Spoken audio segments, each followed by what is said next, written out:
Welcome back to Alpha Recap, your post-market rundown from stockalpha.ai. We're closing out the day with earnings headlines, AI debates, and rising yields that left the tape looking a little conflicted. As always, if you have questions, you can reach us at stockalpha.ai. Thanks. Great to be here. Big day, lots to unpack. Totally. Let's start with the big corporate headlines. JPMorgan reported a record second quarter net income, but the CEO warned about stock market risk. Tom, walk us through that one. Sure. So, what really stands out here is the mix of strength and caution. The bank posted net income of about $21.2 billion for the second quarter. That's a record, driven largely by trading and a gain from its stake in Visa. But then you had the CEO talking down the broader market risk, which created a bit of a paradox. Wait, really? Record profits and then caution in the same breath? Exactly. It's the classic case of one-off earning strength versus management tone. Analysts are split. Some say the comments are prudent risk management. Others see it as a signal that underlying macro fragility could be lurking, even as the bank benefits from current conditions. And that sentence alone captures the day's theme: conviction and caution. Moving on to telecoms. AT&T beat on earnings per share for the second quarter, 65 cents versus a 59-cent estimate, and rallied on subscriber and cash flow strength. What did that tell traders? Right. And the other thing is AT&T's win was very company specific. The numbers mattered, subscriber gains and stronger free cash flow, and traders repriced the stock accordingly. It's a reminder that in earnings season, the details, not just the headline beat, drove flows. Yeah, that tracks. Now, commodities popped today with West Texas Intermediate crude topping about $86 a barrel. That reopened inflation and funding cost conversations. Your take? Honestly, I was a bit surprised by this one. Oil at roughly $86 is enough to rekindle inflation worries and pressure margins for energy-intensive companies. Combine that with higher borrowing costs, and you start to change the calculus for rate-sensitive sectors. Which connects to the move in treasuries. The 30-year treasury yield lingered above 5% for the longest stretch since 2007. Explain the implications for listeners who aren't glued to the bond market. Sure. When long-term yields rise above 5% and stay there, two big things happen. 1. Borrowing costs for households and companies go up. Mortgages and corporate refinancing get more expensive. 2. Higher yields raise the discount rate used to value long-duration assets, which tends to put pressure on growth stocks, whose cash flows are far out in the future. So growth investors felt that, traders noticed the oil move, and then positioning risk in individual names ratcheted up. S3 Partners flagged elevated short interest in Tesla ahead of earnings, and Intel is seen as a binary print: AI demand versus a soft PC market. Walk us through the Tesla short interest story and why that matters. When you step back and look at this, heavy shorting sets up two-way risk. If Tesla misses, heavy short positions can amplify the downside.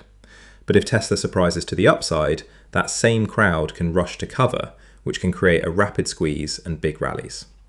For event-driven traders, that elevated short interest plus weakening technicals is a recipe for big moves. Short squeeze mechanics. Give that to listeners in plain language. A short squeeze is when investors who bet a stock will fall have to buy shares to cover their losses as the price rises. That buying pushes the price up further, forcing more short covering, and the move feeds on itself. So concentrated shorts mean more potential for violent reversals. Simple and effective. Now, Intel. The phrasing and coverage painted it as a showdown: AI-driven server demand versus ongoing PC weakness, and a stock that's off about 25% since June highs. How should people interpret that? This is the core debate right now. Is AI demand durable enough to offset legacy cycle weakness in PCs?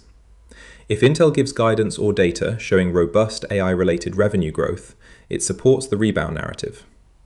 If the report shows weakness and conservative guidance, that 25% pullback could continue. So investors and analysts are passing both revenue mix and margin commentary closely. Shifting to another odd headline, GE Vernova raised 2026 revenue guidance by about $1 billion, yet the stock fell nearly 5% in pre-market trade. What's going on there? That's a great example of a market reaction that can feel disconnected from the guidance. Raising revenue is positive, but traders asked whether the revenue will translate into better margins and earnings. Some saw the sell-off as knee-jerk and sentiment-driven. Others treated it as skepticism about execution or profitability. Analysts diverge on whether it's a tactical buying opportunity or a re-rating signal. Let's pull together the big themes from today. 1. Earnings season is the immediate driver. 2. AI demand versus legacy cycles is a central tension. 3. Positioning and event risk are elevated. 4. Rates, commodities, and policy are reshaping expectations. Any additions? No, that's a clean summary. I'd add that policy headlines, like the Senate's revised Clarity Act around digital assets, also injected fresh regulatory risk for crypto-related names. So it's earnings plus macro plus policy all at once. Quick reactions. Banks, telecoms, and defense were all in focus today. Short traders had a field day. Small cap research names got attention. Short takes? Big move. Not what anyone expected. Let's explain one more technical term in plain speak. Duration risk, especially for listeners who aren't bond folks. Duration is simply a measure of sensitivity to interest rates. The longer the expected cash flows, the more sensitive the asset is to changes in rates. So when long-term yields climb, long-duration assets, think high-growth tech stocks, get hit harder because their future cash flows are discounted more steeply today. Good. Now, the piece we're recapping also ran through implications by investor type. Let's hit those briefly. Traders, growth investors, value and income, fixed income managers, and small cap researchers. Start with traders. Traders should have expected elevated intraday volatility. Heavy positioning and earnings catalysts create gamma and two-way risk, so liquidity and execution matter more than usual. Growth investors. Rising long yields compress valuation multiples for long-duration names. AI winners can still trade at premiums, but they need to show durable revenue and margin improvement to justify those prices. Value and income folks. Companies that generate cash, like telecoms or energy majors, remain in focus. But keep in mind, higher bond yields create a competing yield for investors, so relative attractiveness can shift. Fixed income and multi-asset managers. A prolonged 30-year yield above 5% means revisiting duration, mortgage exposure, corporate credit spreads, and liability matching. It's a structural shift if it persists. Small cap research-intensive investors. Deep fundamental work can still uncover mispricing. But event timing and catalysts matter, and volatility will be part of the trade. Before we wrap, let's call out the biggest conflicting signals to watch over the next few days. Positive guidance versus negative reaction, like GE Vernova, is one.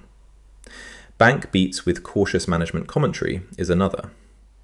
And then the big one, whether AI demand can offset legacy weakness in semiconductors, which we'll get more clarity on as earnings roll in. So for listeners who want a few strategic considerations, what would you highlight? Informational only, no recommendations? Treat earnings as regime defining only when management commentary and guidance align with the beat.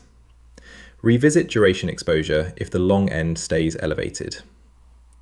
Monitor positioning metrics like short interest and option skew in crowded names. And for income-focused allocations, compare dividend yields to the risk-free curve, because higher bond yields change that math. Great context. Quick filler check. Last impressions in a sentence each. You first. I'd say earnings and guidance will continue to set the narrative, but macro and positioning will determine how fast markets re-rate. And me. Watch yields, watch oil, and watch the AI prints for clarity. Final short reactions. Right. Yeah. All right, today's takeaways. 1. Earnings season was the proximate driver and produced mixed signals. 2. AI demand remains a powerful narrative but isn't uncontested versus legacy cycle weakness. 3. Elevated positioning and a higher long end of the curve increased two-way risk. And 4. Commodities like oil and policy headlines added complication to the outlook. Analysts broadly agreed that earnings and guidance will determine near-term leadership, but they diverged on the durability of AI tailwinds and whether reactions were over or underdone. That's our recap. If you have questions about anything we covered today, head to stockalpha.ai, where you can ask us directly, and we'll answer live. For more market analysis and insights, visit stockalpha.ai. Thanks for listening to Alpha Recap.